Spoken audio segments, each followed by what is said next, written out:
సంఘం అనేది యేసుక్రీస్తు యొక్క శరీరము. ఆ శరీరంలో మనందరం అవయవాలు లాంటి వాళ్ళం. ఇదంతా కలిసి ఏంటి?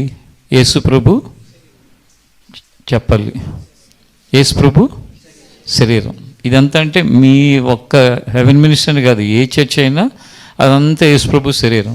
మళ్ళీ అన్ని చర్చిలు కలిపి ప్రపంచవ్యాప్తంగా సార్వత్రిక సంఘంగా క్రీస్తు శరీరం, అందరూ అవయవాలు లాంటి వాళ్ళు. ఎప్పుడు కూడా సంఘమై ఉన్న యేసే శరీరంలో అవయవాలుగా ఉండటం అనేది చాలా ముఖ్యమైన విషయం. అవయవాలుగా ఉండటం ముఖ్యమైన విషయం అంటే ఏంటంటే, అవయవాలుగా చాలామంది ఉండరు, ఎవరికి వాళ్ళే అన్నట్లుగా బ్రతుకుతూ ఉంటారు. కానీ మన శరీరంలో ఉన్న అవయవాలన్నీ కూడా ఒకదానితో ఒకటి కలిసి పనిచేసి ఒక శరీరంలాగా ఉంటాయి. ఉదాహరణకి మన కాలు ఒకటి కనుక నొప్పి చేస్తే ఆ కాలు మీద ఎక్కువ బరువు పడకుండా పైన వేసి ఇంకొక కాలు ఆ బరువుని తీసుకుంటుంది. లేక మనకి ఎక్కడైనా దురదొస్తే కనుక ఈ చెయ్యి దగ్గర ఉన్న వేలెళ్ళి దానిని రఫ్ చేసి ఆ దురద పోయేటట్టు చేస్తుంది, ఇచ్చింగ్.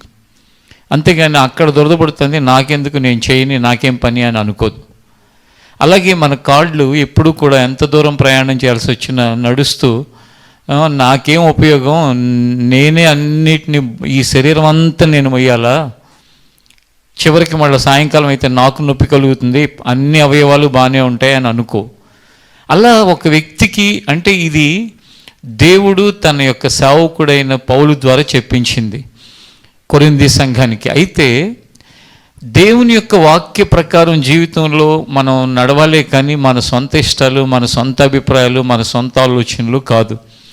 ఈ సిస్టమ్ ఏదైతే ఉందో, దేవుడు పెట్టిన ఈ విధానం ఏదైతే ఉందో, ఆ విధానంలో ఎక్కడైతే ఏ సంఘంలో అయితే ఉంటారో, శరీరము దేవుని యొక్క సంఘము, అదే యేసుక్రీస్తు, అవయవాలు అక్కడ ఉన్న వాళ్ళందరూ, అక్కడ ఉన్న పురుషులు, స్త్రీలు, రక్షణ పొందిన వాళ్ళందరూ కూడా.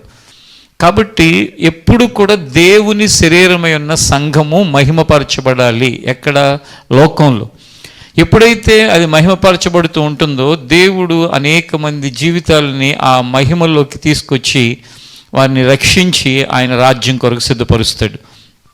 కాబట్టి ఎవ్వరూ కూడా ఎప్పుడు సంఘమైన శరీరంలో అవయవాలుగా ఉండాలి కానీ అవయవాల కంటే వేరుగా మాత్రం జీవితంలో ఉండకూడదు. చర్చ్ అనగానే ఎలా ఉండాలంటే, నీ ఇల్లు ఎలా అయితే ఉంటుందో, ఈ శరీరానికి ఒక కుటుంబం, ఒక ఇల్లు ఉంటుంది. ఆత్మీయ జీవితానికి దేవుని యొక్క సంఘము ఒక ఇంటి వంటిది, ఆత్మీయ ఇల్లు. ఆ ఇంటికి వెళ్ళినప్పుడు మన ఆత్మకి నెమ్మది కలుగునట్లుగా, ఆ ఇంటికి వెళ్ళాలి అంటే, యాకోబు దేవుని మందిరంకు వెళ్ళుదమని జనులు నాతో అన్నప్పుడు నేను సంతోషించి ఆనందించాను అంటాడు. ఎందుకు అంటే, అక్కడ నేను నడవలసిన మార్గాల గురించి నాకు నేర్పించబడతాయి. కనుక మీలో ఎవరు కూడా ఆచారంగానో అలవాటుగానో దేవుని మందిరాలకి వచ్చేవారిగా ఉండకండి. ఒకవేళ ఒకటి అర ఎవరైనా ఉన్నా, జీవితంలో ఈ రాత్రి దేవుడు మాట్లాడుతున్న విషయాన్ని బట్టి అయినా ఇక మీదట ఇది నా ఆత్మీయ ఇల్లు, కాబట్టి నేను సంఘమై ఉన్న దేవుని యేసుక్రీస్తు శరీరంలో ఒక అవయవంలా బ్రతుకుతాను అని మన యొక్క ప్రయాణం మనం కొనసాగిస్తే అది ఎంతో బాగుంటుంది.